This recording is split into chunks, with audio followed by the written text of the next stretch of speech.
Hello everyone, how are you? কেমন আছেন সবাই? এই ভিডিওতে দেখাবো ডেস্কটপ পিসিতে M.2 স্লটে একটা NVMe SSD কিভাবে ইনস্টল করতে হয়। আপনি বলতে পারেন, আমি এটা শিখে কি করব? এসএসডি ক্রয় করলে সব থেকে ইনস্টল করে দিবে। ধরুন আপনার একটা পিসি আছে এবং সেই পিসিতে আপনি এসএসডি ইনস্টল করেন নাই। এখন আপনার এসএসডি ইনস্টল করা প্রয়োজন। সেক্ষেত্রে পিসিটি আপনাকে দোকানে নিয়ে তারপর ইনস্টল করতে হবে এবং চার্জের একটি ব্যাপার আছে।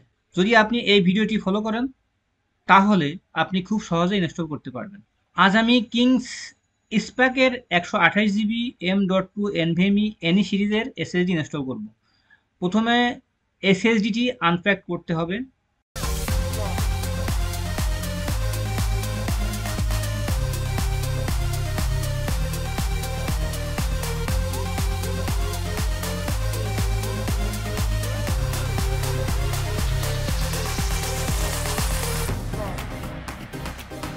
ইনস্টল করার আগে আপনাকে নিশ্চিত হতে হবে আপনার মাদারবোর্ডটি M.2 স্লট সাপোর্ট করে কিনা বা NVMe এসএসডি সাপোর্ট করে কিনা।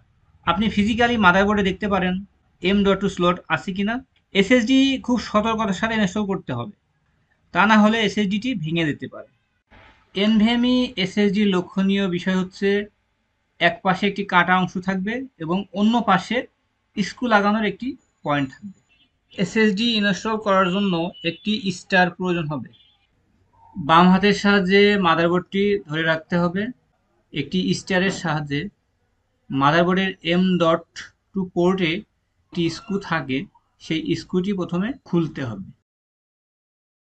এসএসডির কাটা অংশ এবং মাদারবোর্ডের কাটা অংশ মিলিয়ে রেখে হালকা চাপ দিলে একটি শব্দ হবে এবং এসএসডিটি ইনস্টল হয়ে যাবে।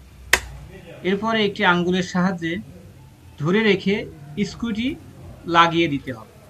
এখানে লক্ষণীয় বিষয় হচ্ছে স্ক্রুটি ওভার টাইট করা যাবে না। ওভার টাইট করলে এসএসডিটি ভেঙে যেতে পারে।